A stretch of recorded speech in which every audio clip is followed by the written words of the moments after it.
Alright,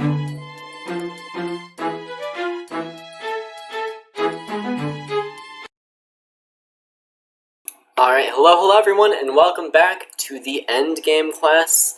Today, I'm going to be walking you through some endgames from the Legends of Chess tournament that is going on right now over on Chess24. Some really exciting games, really exciting players in the event.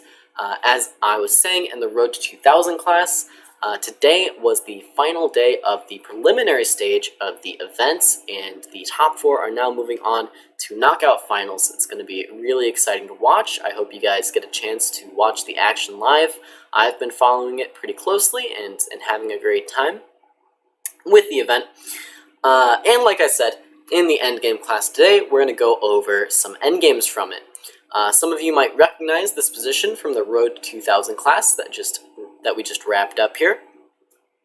And I said in that class that I would go over this endgame in a little bit more detail, that Jan did end up winning, because I think it was a really interesting one and pretty instructive as to some defensive ideas and some attacking ideas to try to break down these defensive structures that White was creating. So let's jump into it here. We have, of course, Gelfand with the white pieces playing this position a pawn down, when really it does feel like two pawns, right? White's extra pawn is this f-pawn, which isn't really going anywhere, and black has these two pawns that are connected and passed. What's the good news for white? The good news for white is that there are bishops of opposite colors, and this affords white some really interesting defensive ideas that otherwise wouldn't really be successful. The main defensive idea that we're going to see Gelfand employ here is the idea of a dark square blockade. He's going to try and stop these pawns on light squares before they ever get a chance to cross over another dark square towards queening. Sort of, if black can manage to get this pawn to c2, black is more often than not just going to directly be winning the game. But if white can keep this stronghold on c3, then white might be able to stop these pawns forever and draw the game. Of course, I say that this is an option afforded to white because the bishops are of opposite colors. Of course, if the bishops were on the same color, like this bishop on e7, this bishop would be on e7, for example, you can imagine black could very easily break down this blockade by just transferring this bishop to the same diagonal when they would sort of be on level footing. Right, so the idea of this dark square blockade is going to be what Gelfand tries to use here to draw this game. Then we're going to see how Jan tries to break this blockade and goes on to win the game. It's been 5 minutes. Yeah, I was told that my mic was doing funny things, so I unplugged it, plugged it back in, tried to make sure it sounds good. Also got some water in the interim. Hopefully you guys are okay with this. Isn't this a draw objectively? Probably the time was the problem. Honestly, I don't know. It's one of those positions where objectively it might be a draw, but as you play and play and play and play and play, it's very easy to sort of let something slip. So let's see what happened. Dang, Tim has banned me from drinking water. It's gonna be tough. We'll see if I can abide by that law. Rook C8 is how this endgame started. Of course, Jan just defending this guy from the threat of capture. Note that he didn't really want to play d5 because it just blocks in this bishop for absolutely no reason. Much better to have this pawn on d6 for as long as possible, hampering this bishop a little bit and allowing his bishop some freedom here. So Rook C8 and King F2 is natural, getting the king in the game. Black brings this bishop out to the e4 square. And now white plays the move g4, sort of making his extra pawn on the king's side be felt a little bit. King f7 is very natural. We see king e3, bishop d3, and king d2, king e6.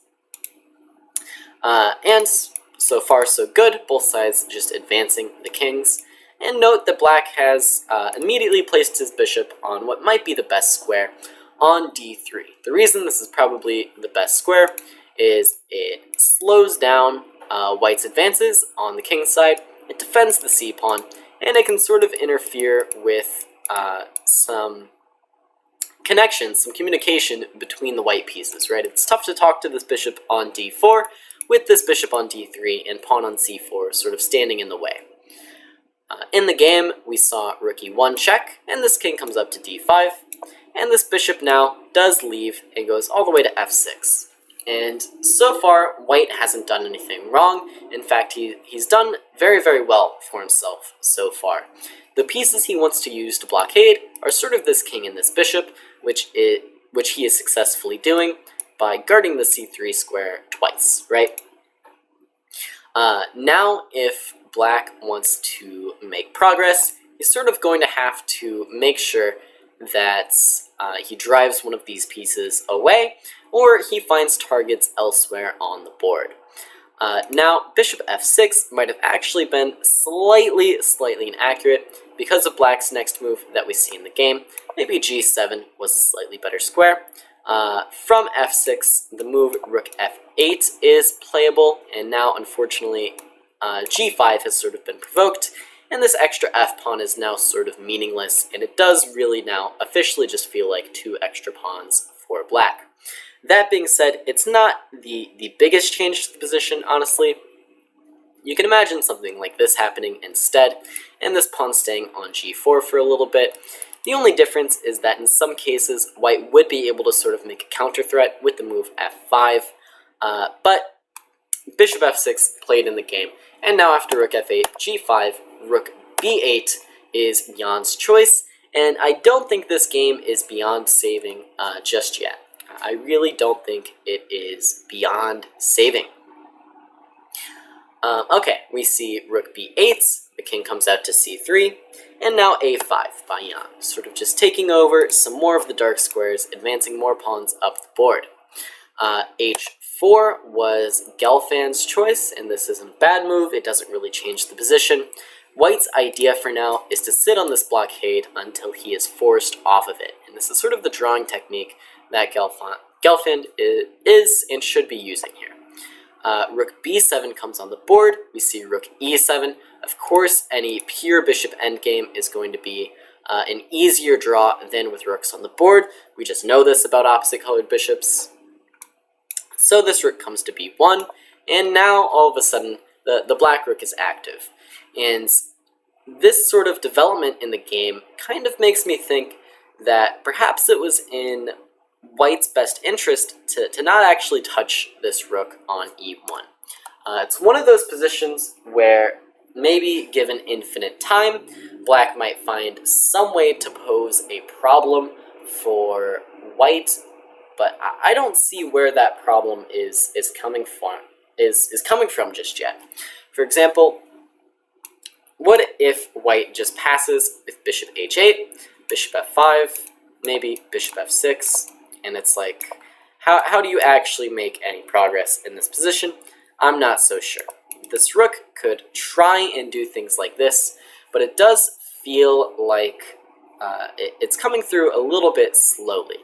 That being said, rook e7 was the active choice for Gelfand, but I think practically this was a mistake. Objectively, rook e7 isn't a bad move, but in practical games, I think it makes sense in positions like these to force your opponent to show you an idea before you start going for active play like rook e7.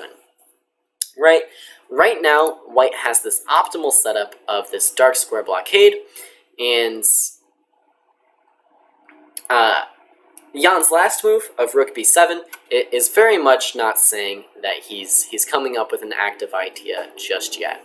So I would have liked to see Gelfand sort of wait a little bit longer, wait for Nepo to come up with some way to challenge the structure, and then kind of continue from there. That being said, rook e7, rook b1, and now rook a7 is Gelfand's idea. He is anticipating that black is looking to challenge this a2 pawn, and instead is going after a5 before he really gets the chance. Now though, we do see that Jan gets to break this blockade using this rook. The king has to step away, and after rook c2 check, the king steps to a3, and the blockade is broken! Everybody celebrates. It's an easy win for black now. And of course, none of that is true.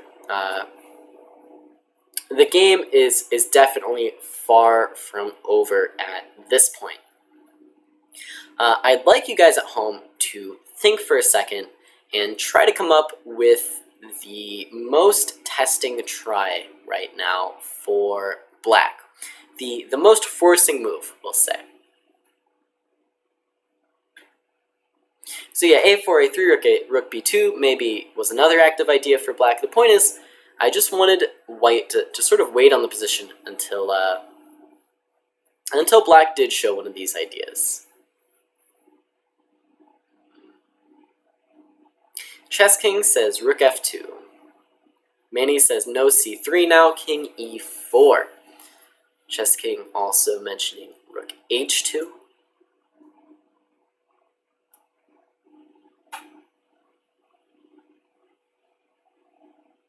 Ragnarok does say c3. Tim Chess says king e4. So king e4 is actually the move played in the game, and this is sort of the slower move. This is black trying to come take these pawns on the king's side, kind of round them up. But in fact, getting rid of these pawns on the king's side doesn't actually change the evaluation of the position too much. The things on the king's side are still kind of maintaining their current status, being sort of totally locked, and in the meantime, white can start taking the A pawn as well in exchange. The most testing move, I believe, is the move rook c1. And why is this the most testing move? Well, it's because black wants to play c3, but tactically, c3 just doesn't work in the immediate position due to king b3 when this pawn has no way to save itself. Rook c1, however, is suddenly making the threats of playing the move c3, and I do think it's sort of forcing white's hand a little bit. If white wants to go for rook a5 check, king e4, and something like rook a6, now all of a sudden things do get rather complicated in lines such as these. And honestly, I'm not sure what the evaluation of this position is, but it's definitely progress for black, I would say, even if white does end up drawing thanks to these extra pawns that he took. That being said, there are ways to sort of maintain the blockade here. After the move rook c1, actually, I was thinking white had to play the move bishop b2 to maintain the blockade, when you can start coming back as well. But now I'm realizing that the move king b2 might also just be possible when we're just sort of repeating. That's rather funny. Oh well. So yeah, I'm not repeating moves, plays king e4 instead. But this idea of rook c1 and c3, I did want to highlight, even if actually it doesn't make the most sense in that immediate position. So king e4 was black's try to make progress. We have rook takes a5, and now d5 to cut this rook off from its connection to the center. The rook comes back to a7, we have king takes f4, and white does collect this h-pawn as well in the meantime. King g4 was Jan's try, and this isn't my favorite move. I think if black wins this game, it's because he gets these center pawns rolling, so it might make sense to have this king closer to the center, but king g4 nonetheless. Rook a7, bishop e4 is just sort of another waiting move by Jan. King b4, rook c1, rook c7, king takes h4 now, and after a4, the end is sort of in sight here for Gelfand. He's defended well so far. He's maintained this blockade, ensured that these pawns do not advance up the board. But after Jan's next move, he makes a fatal mistake here. So rook b1 check. There is actually only one move that draws in this position. Every other move is unfortunately just losing. So see if you guys at home can find the draw after the move rook b1 check.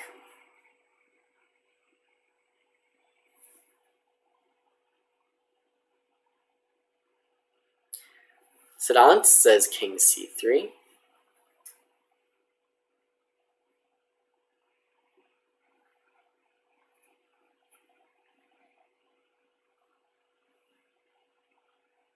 Everybody says king c3.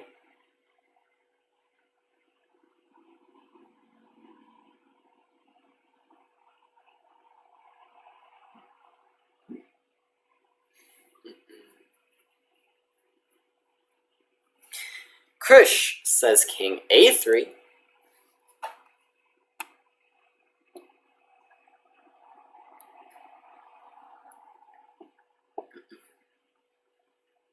King a3 because king c3 is too obvious, says Great Wolf. So yeah, the problem with king c3 is that black gives you a check and goes rook a3. And now you wouldn't really want to play the move rook a7, because after rook d3 check, the king has to move, and now d4. And this is sort of the breaking up of the blockade that you have to look out for. So instead, you have to sort of pass your time.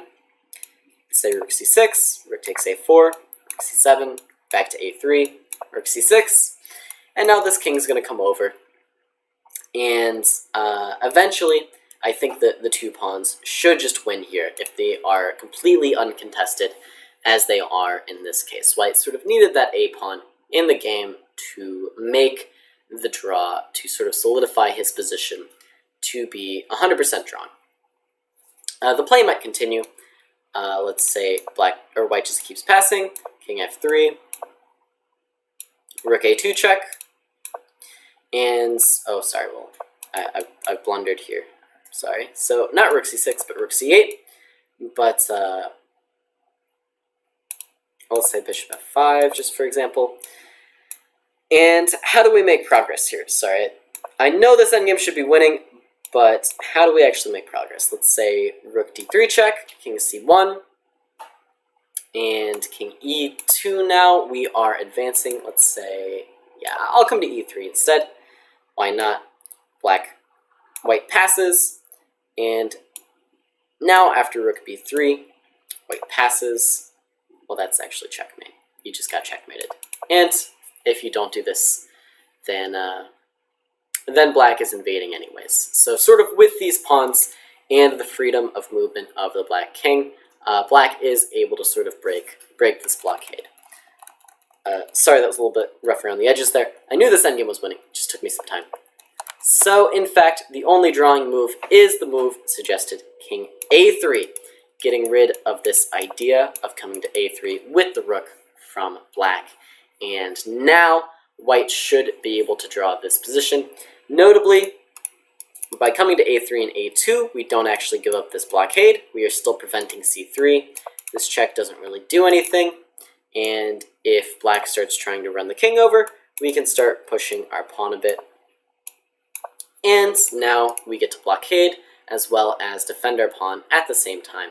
And black is going to have a much more difficult time getting these pawns through, while he's having to babysit this pawn on a5. So king a3 was the last critical move that needed to be played. King c5 was Gelfand's choice instead. And now, of course, black to move and win the game. How does black win in this case?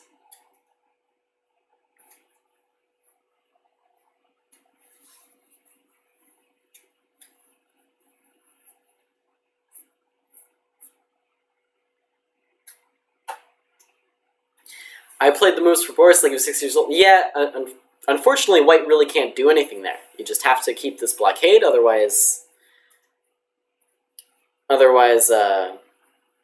black will just push the pawns. So white kind of had no options other than passing.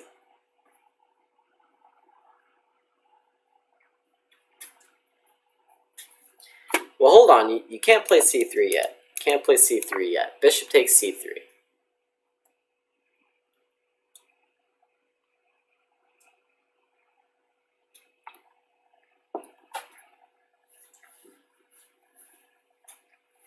So yeah, Tim has the right idea here. You go rook b3, and now c3 is in fact sort of unstoppable.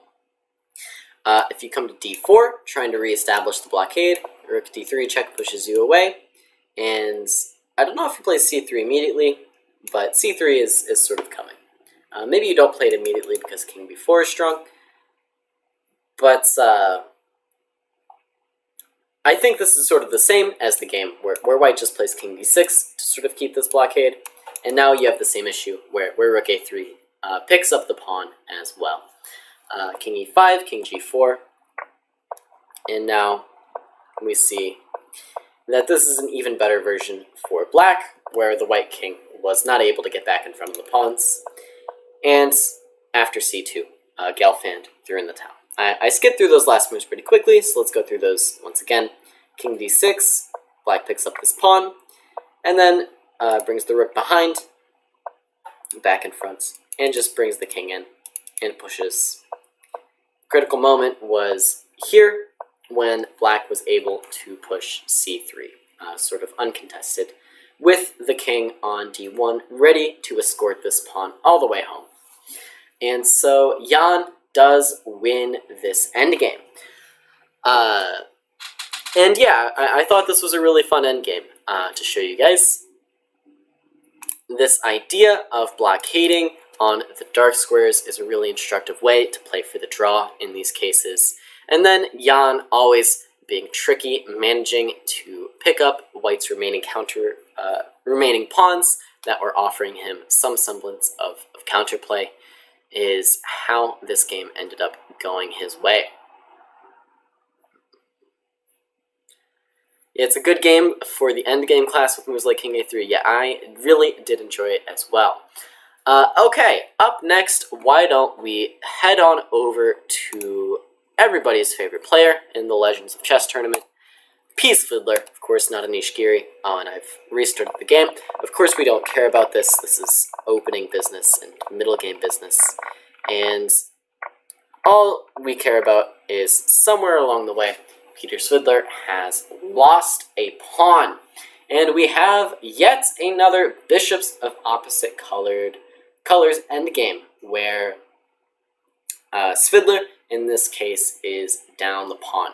And we're going to look at the game from his side, because I thought he came up with some really great defensive resources here to keep the game going, and eventually he does go on to draw this game. Although we'll see there was a lot of back and forth and maybe some missed wins, but it was a rather fun one.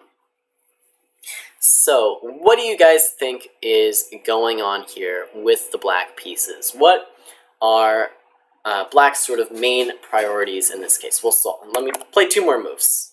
Instead, I played the whole game, but let me play two more moves. So we have takes on e4 and h3. So black regains this pawn on e4, of course, and now h3. Okay, we can back up one more step. Why rook a7? Well, it was a pawn. I don't understand. I don't think this offers much for white, taking this rook on e8. So rook takes a7 instead, black regains the pawn and h3. So what are the priorities? It's Giri, missed wins are a given. Don't be too harsh on the guy. He did win one game against Peter today. What are black's main priorities in this position here? What should black be hoping to do? What kind of setup are you going for? And how are you achieving it?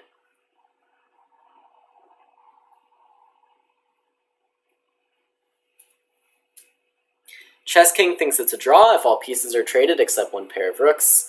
Well, Chess King, you would be settling centuries of debate then, if you know that those endgames are drawn. Literal centuries of debate have gone into these endgames with the one pawn on the queen side and 3 versus 3 on the king side in the pure rook endgames. Sometimes they're drawn, sometimes they're not.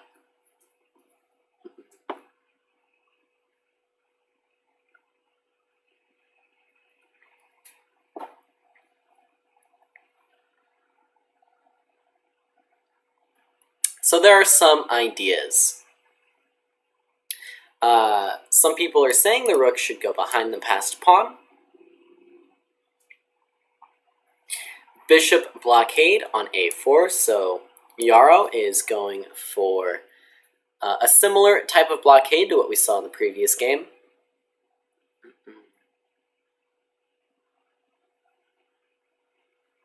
Trade the rooks, the light squared bishop can't help promote the A-pawn. So yeah, you guys have some good ideas here, some good ideas. There are some useful tips to know going into these endgames, and you can sort of arrive at these tips logically. The first thing you want to ask yourself is, do trades favor me or hurt me? And in most cases with opposite colored bishops, as the defending side, trades are really always going to help you here. Someone pointed out very astutely that this bishop is kind of a huge problem for black. It's creating all these types of mating nets, mating threats around the black king, and in tandem with a rook, it could very well lead to checkmate, or worse. Don't ask me what worse is, but believe me, it could get worse than checkmate sometimes. So in general, trades are going to be favorable for black.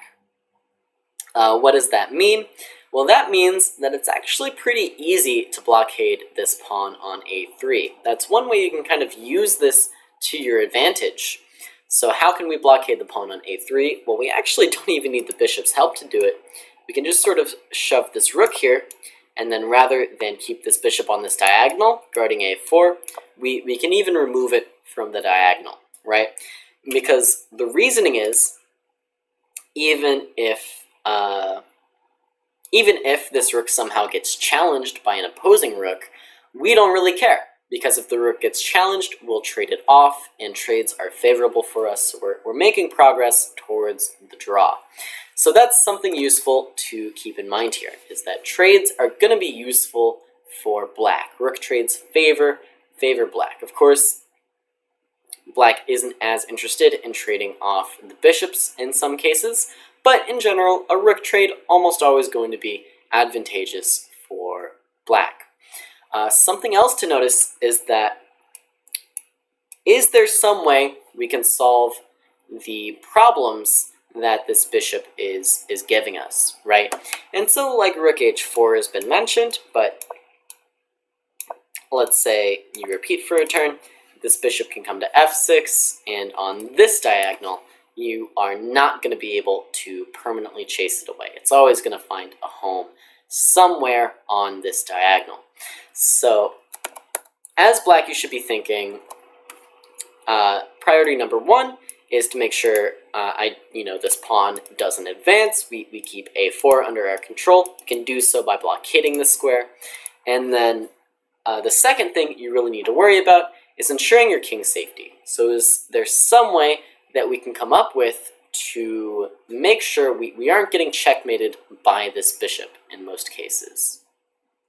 So some way to sort of permanently solve the issues that the bishop is giving us with these mating threats. So Donkey Puncture says it'd be nice if you could get f6 and g5. Not sound right now, but ... So he's on the right track. He's on the right track. Rather than f6 and g5, though, you quite often don't want to move this pawn while your king is still in the back rank. Obviously, in this case, there's stuff like check, but you never really want to do this because it can be difficult to sort of excavate this king from the back rank. It's not impossible in these cases because, once again, black can use the fact that trades are advantageous to his advantage by playing moves like this to get out this way. But even better, I think, would be h6 and g5.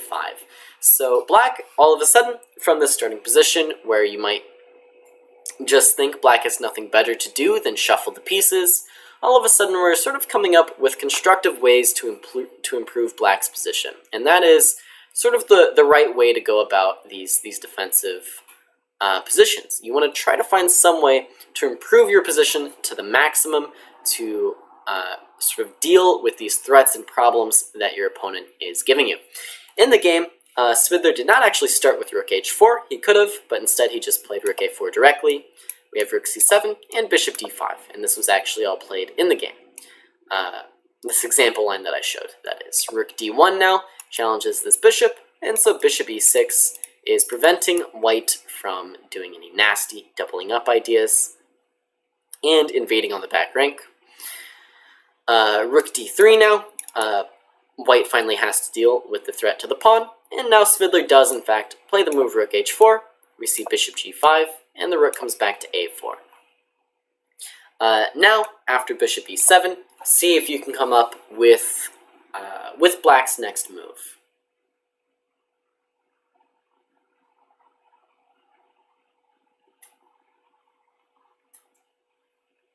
To this point, Black's play has been pretty natural so far. You blockade the pawn, you play some forced moves when your bishop's attacked, put the bishop on a nice square, stop White from doubling up, and now, yeah, so Sedat has the idea. It's what we were talking about before.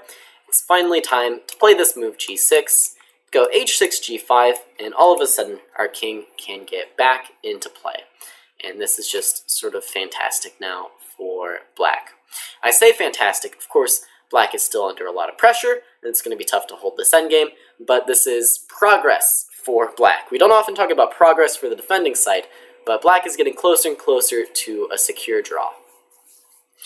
Now, one interesting idea that Giri could have tried is a move like H4 to try and pin down these pawns for a little bit, but in the long run, G5 is going to be difficult to stop, I believe. For example, Rook E to A8, and already I think G5 is sort of unstoppable if Black chooses to play for it. For example, King F2, and yeah, already you can play G5. The point being, if you take this guy, I get to take this guy. So H4 might have been interesting, but Giri understandably doesn't go for this, because after G5 then, it might be easier for Black to get pawns off the board. So we see Bishop out to B4 instead, trying to isolate this Rook over here on A4. Black wastes no time, Peter plays the move G5 directly, and now after King H2, he marches his king up the board. And sorry, I skipped over Giri's next move here, which is F4. And why does Giri play a move like F4, which sort of looks like it's initiating just more trades of pawns and not making definite progress? Well, it's because Peter Svidler's setup here is just going to be strong enough to sort of withhold anything that White can throw at it. It's becoming quite difficult, in fact, to come up with constructive ideas for White that don't involve just trading this Rook on A4. So maybe, you know, White could try something like Rook C5, Rook A5, but Black's going to be happy to capture this guy and sort of just, you know, renew his defensive stance here. So with Black's secure defensive setup now, having solved the problems around his king that the dark squared bishop was giving him, Giri did feel the need to go for something more direct with the move F4. So yeah, I guess I should ask, do you think G takes F4 is a good idea here for Black or not? Should G takes F4 be played?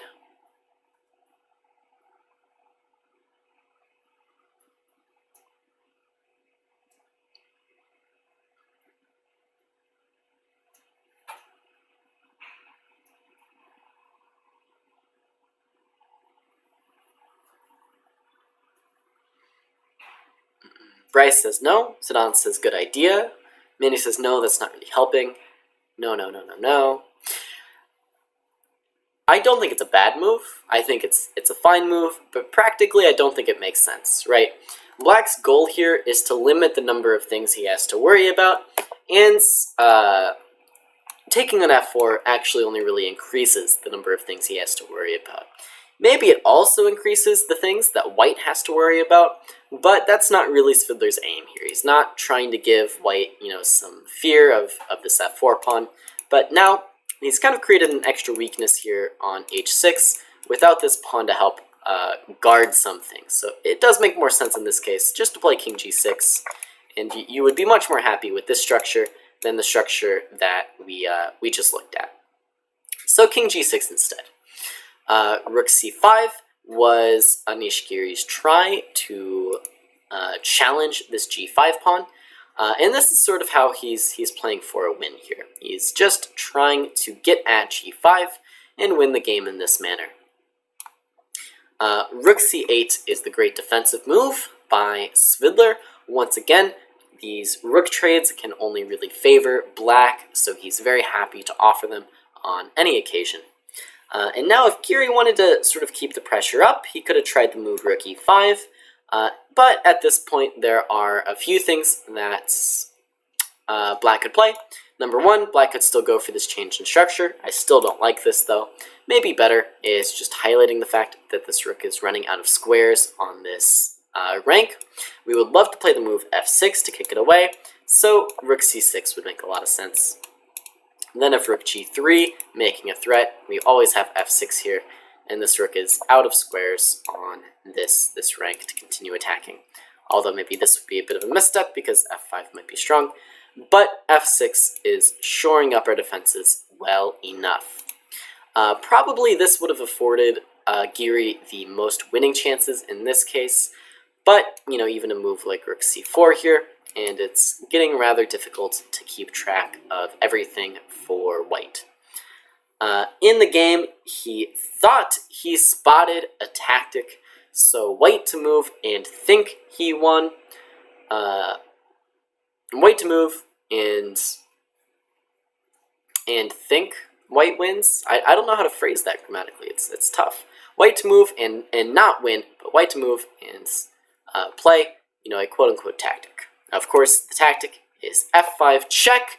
When Giri, you know, maybe thought that Svidler had blundered, bishop takes f5 is natural, but now after rook d6 check, every move loses for black. King g7 loses a bishop, bishop e6 loses a rook. Nothing to be done, but the move f6 is unfortunately legal and quite good here.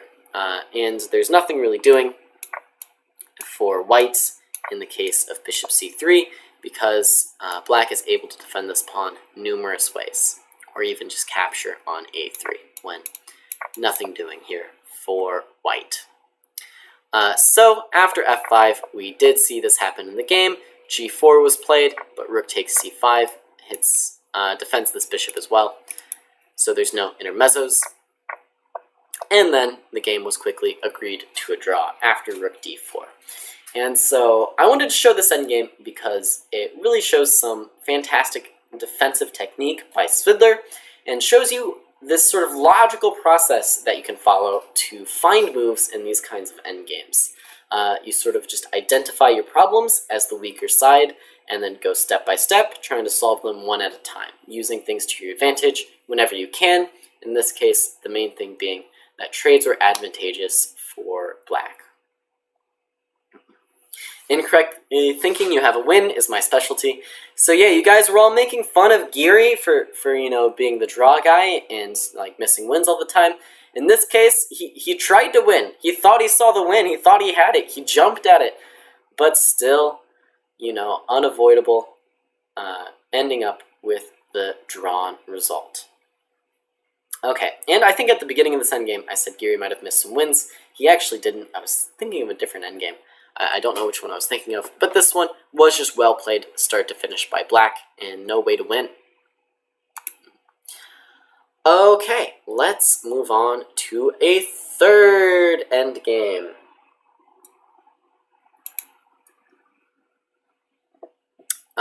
And oops, this is not the endgame I was looking for. What do we have here? No, this is the first endgame. Oh my goodness. Here it is. Alright, this is the game. This one I wanted to show first and foremost because it was rather funny to start with. I was mixing up my Nepo Gelfand games. Rather funny to start with by Jan. He plays a3, and so we're going to look from the black side. a3, which is already kind of a funny move. It makes some sense to go for b4 in some positions, but pretty funny. And then here, after bishop c4, he just plays the move h4, which is bordering on ridiculous here. Anyways, thankfully this is the endgame class, so we just don't have to spend too much time talking about those things. Instead, we get to jump to the endgame. And this was a very nicely played middle game by Boris, I should say. A fun little exchange sacrifice White sacrifices the exchange back, and rook d1, queen f3, queen d4, and we are arriving at the endgame. Black has to play queen h1, queen h6 to deal with the checkmating threat, and now we have the move d6. And so this is the endgame I want to talk about.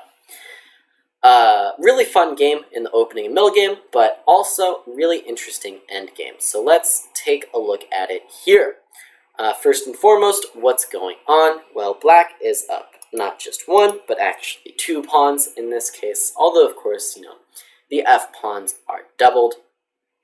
And white has this very, very active, very scary looking d pawn that black is going to have to contend with. So what is to be done in this position in particular? What's going on here? Of course, I think everybody agrees we'd rather have black, as this white pawn isn't queening immediately, and black is the one with the safer king and the extra pawn. But what can black do to try and win the game? Wu-Tang says queen g7 and force the queen trade.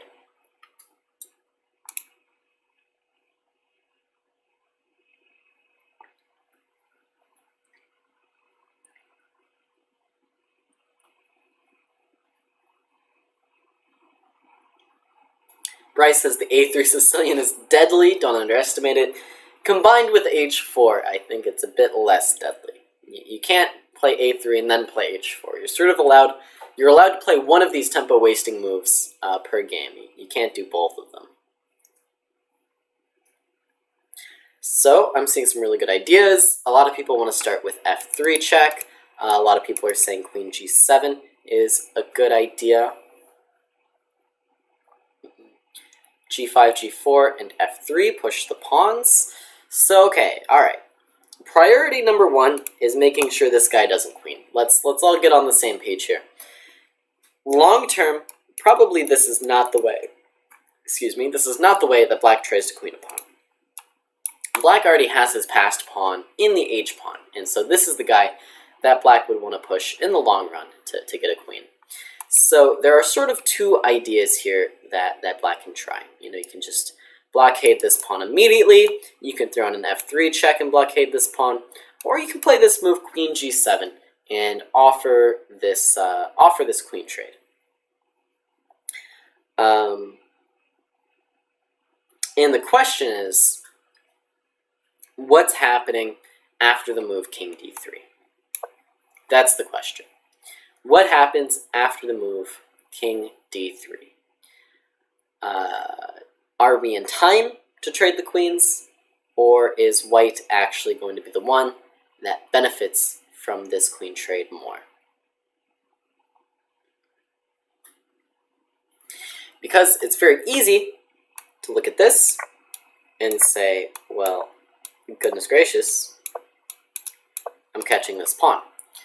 But that may not be the case after the move king d3.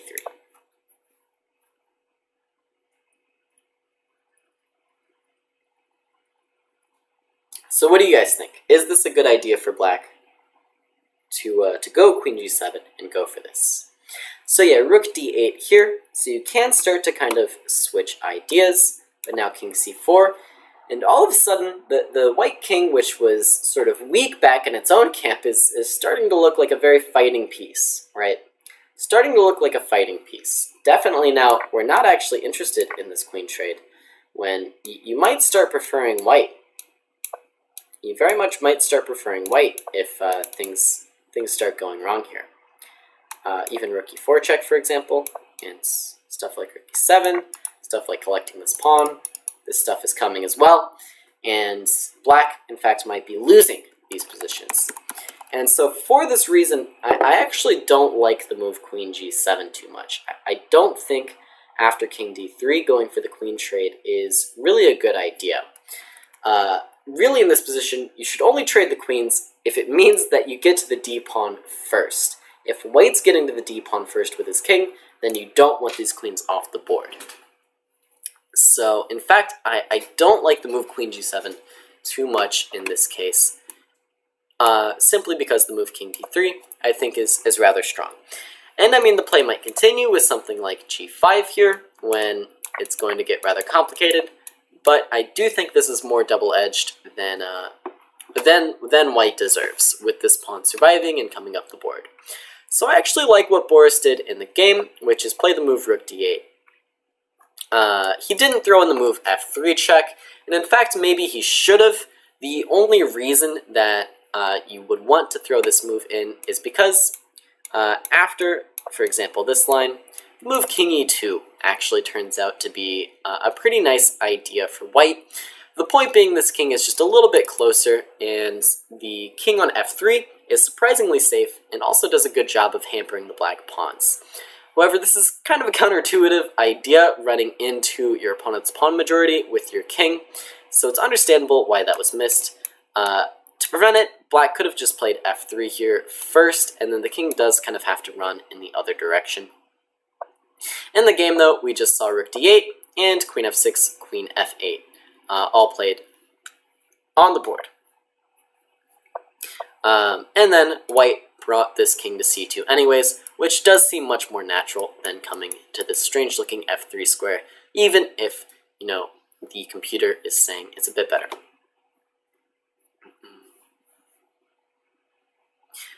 Yeah, so throat punch coming in with the quote, chess openings teach you chess openings, endgames teach you chess. So yeah, they do teach you a lot about how the pieces work together and how the game of chess actually works.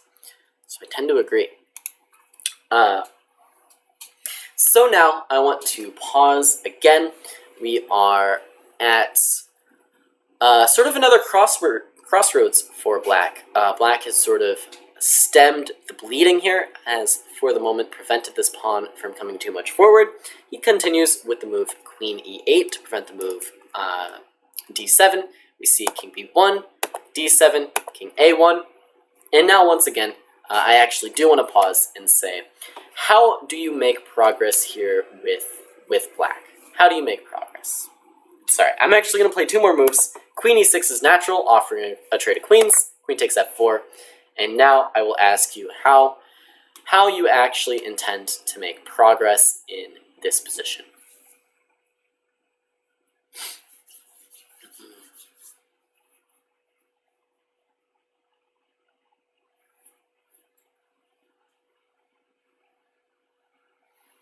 So Billy Club says Harry the H-pawn. Chess King kind of likes white here. Probably white is not to be preferred in this position. If anybody can try to win here, it's black. The reason being, you can't ever really afford to leave this pawn. If you do, to try to advance it, black is going to be happy to snatch the guy. King to the red side. I've never heard of the red side of the chessboard. Right, he says. You had me interested. I was interested in the red side of the board. I was like, I want to be on the red side of the board. That sounds like fun. So Ragnarok says H5, Nathan says F5, and so, yeah, I mean, you guys are on the right track here. F5 probably shouldn't be played. In general, I talk about this a lot in many middle game lectures. You don't want to really be moving this f-pawn in many middle games, because in the resulting end games, the f-pawn provides a lot of shelter for the king along the 7th rank, and that's the case here. You kind of want this pawn back on f7 to shelter the king from anything happening on this rank. H5, though, is a very natural way to start. So we do see king g7, queen d2, and h5, but now you arrive at this problem where it's like, how far do you want to go with this guy? You know, if you kind of push him nonchalantly, you might run into some problems, right? Let's say queen c3 check, king h7, queen d4. This all happens in the game. For the moment, you can't push h4. Queen g4 tries to make it a reality. f4 played in the game. And now are you guys ready, actually, to start pushing Harry? Are you ready to push this guy up the board? Yes or no? h4 here.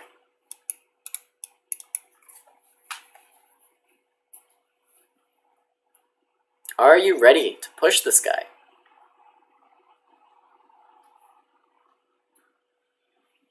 Dife says no. Chess King says push. Tim says no. King is out of position. No.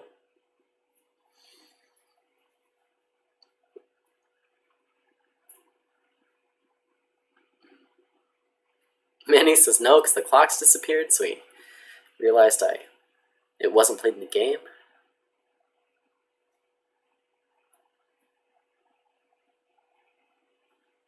So, okay, alright. It seems like everybody wants to put the king on g8 before pushing the h-pawn, because they're worried that the pawn might get taken with check. So, okay, we'll play queen e6, as in the game, a4, king g8, rook d3. Alright, are you guys happy? Can we push the h-pawn now? Yes or no?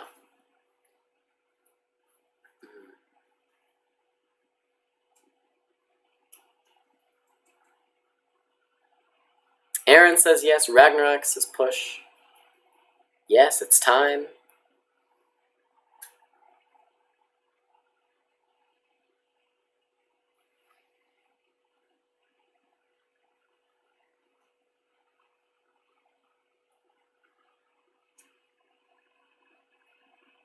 Alright, let's try it. Let's push it. h4. h4.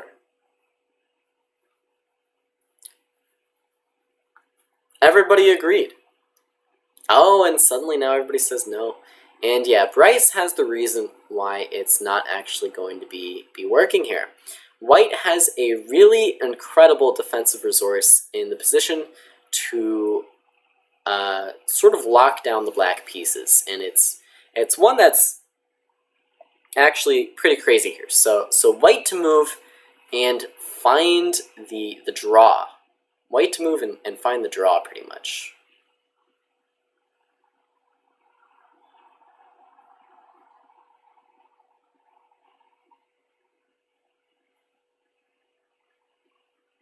So yeah, it is in fact the move f5. If g takes f5, you're sort of asking to get checkmated and losing this pawn as well, so you might lose the game. And if queen takes f5, queen takes h4, of course, is impossible due to queen d3. But white can first play this tricky move, rook e3, threatening a checkmate of his own. And after something like rook d8, now this pawn does fall off the board. Once again, you're not so happy taking this guy because of checkmate.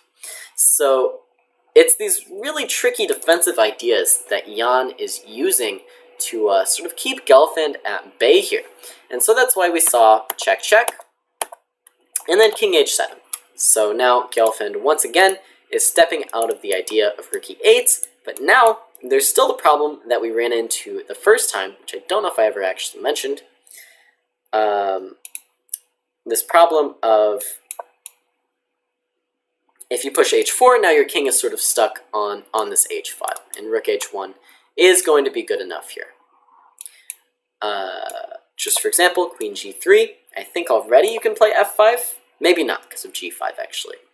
But you can play something like queen e4, and now you are very much threatening to go f5. If h3, you can't really keep both things under control with your queen at the same time.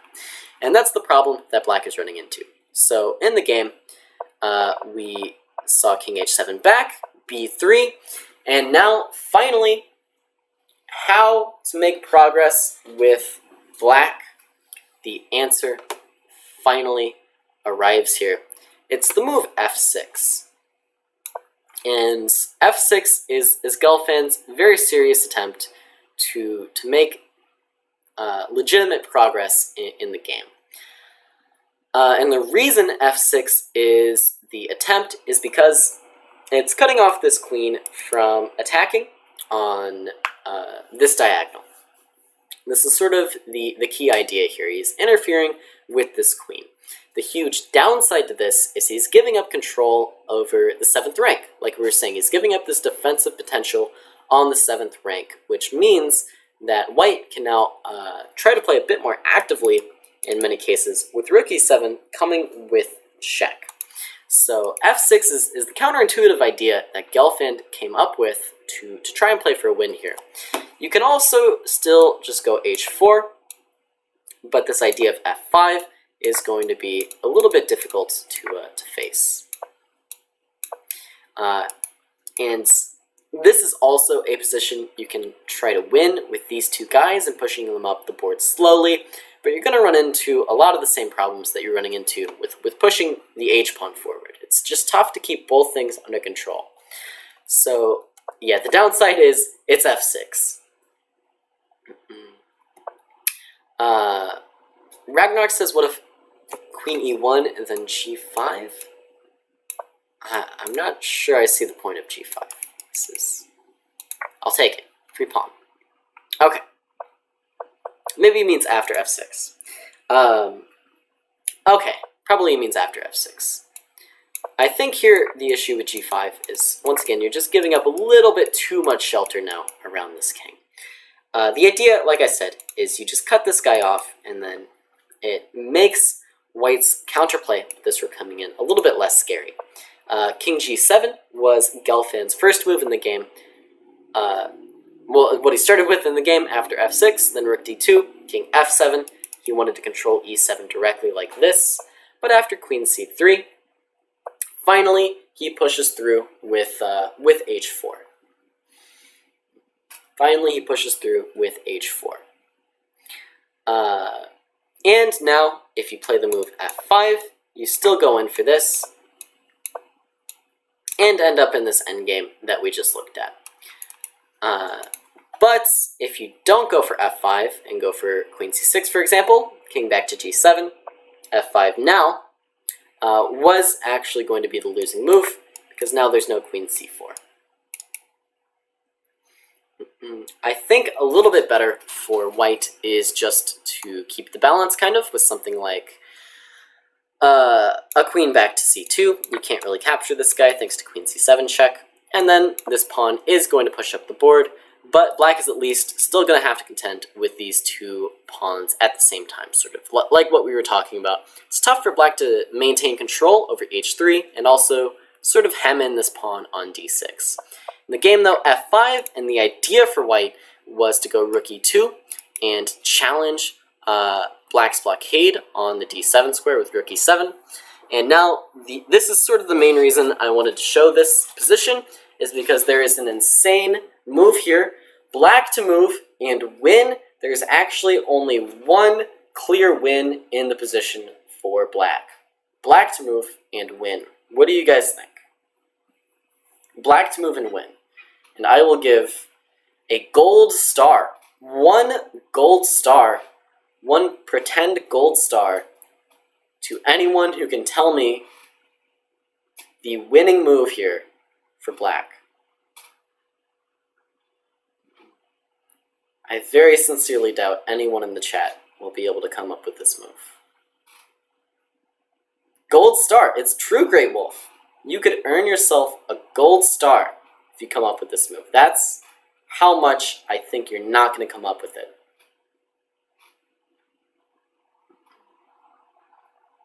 So go on, get your guesses in there. Get your guesses in there. Stunning moves. Take your guesses. We have, what do we have here? We have king f7 suggested, queen c5 suggested, h3 suggested, rook f7 suggested. Can you trade gold stars for brownie points? No, it's just a gold star. King h6, queen c5. So king h6 was played in the game, and it's true that Gelfand went on to win, but it's not clear. It's not a clear win, unfortunately. White has chances after king h6. So no gold star for you. There's one move that is clearly ending the game. h3, king f7, queen e5, king f8. Well, okay, I'll give you guys something. Queen e5 ends the game. Queen e5 ends the game, just not with the result we want. King f8 is suggested, queen g4. No, nobody has it. No gold stars for anybody. Just, come on, give me legal moves. Just put all the legal moves in the chat. You'll get it eventually. I want to give out a gold star. King 8, no. You guys, no, it's too sensible. Any hints? There's only so many legal moves. G4, no, not G5. No, nobody's gonna get a gold star. A6, no. King H8, no. No, nobody gets it. Tyler gets the gold star. The winning move is A5. Of course it's A5. How could you guys not get A5? Gold star to Tyler. He gets the gold star. A5 is the winning move. Who understands the move a5? I certainly didn't at first, but the very clear point is that black is going to checkmate the white king. Rook e7 check would mean rook takes e7, pawn takes e7, queen f2 check, king a3, queen d4. And this is some stunning geometry here if I've ever seen it. Queen d4 and queen a1 mate is either unstoppable or the e-pawn gets caught. This is the idea of a5. Queen a1, checkmate. How could you guys miss it? And now, of course, the best that white can do is make a knight with check and go king back to a2, but this is not going to help his chances. If he just goes king a2 directly, then of course we have queen d2 check, king a3, queen b4 check, and we pick up this pawn and win easily with our extra material. What happens if e8 knight? Yeah, well, e8 knight, just king f7, and you have the same problems here of queen a1 mate. You can give one more check, but now king e7, only move, will win the game. Knight c8, king d8, and we are catching this guy one way or another. Queen c1, queen c5 check, and good luck stopping those guys with this guy. Why is everyone such a patzer? Well, everyone but Tyler is a patzer. Tyler gets the gold star and achieves the title of not patzer for tonight. So a5 is the ridiculous move that would win the game. Of course, you can't step to the first rank here either, because then queen e1 with check will pick up this pawn. And so, you know, winning move a5. Who would have guessed it? King h6 is the much more human move to try to win the game, but now after rook e7, rook d8, the move d7 is actually quite difficult to deal with here for black. Just simply d7, and if you try to naively push this guy, now the move queen c4 comes on the board. All of a sudden, checkmates are being threatened for the opposite side. And at the end of the day, let's say g5, queen f7, queen g6, queen e6, starting to arrive at perpetual territory, where after rook e8, black really has nothing better than to start repeating the moves with queen c2, queen c1. Highly unfortunate stuff. In the game, though, d7 was missed. Queen c1 check played instead, and now after g5, black is back to completely winning.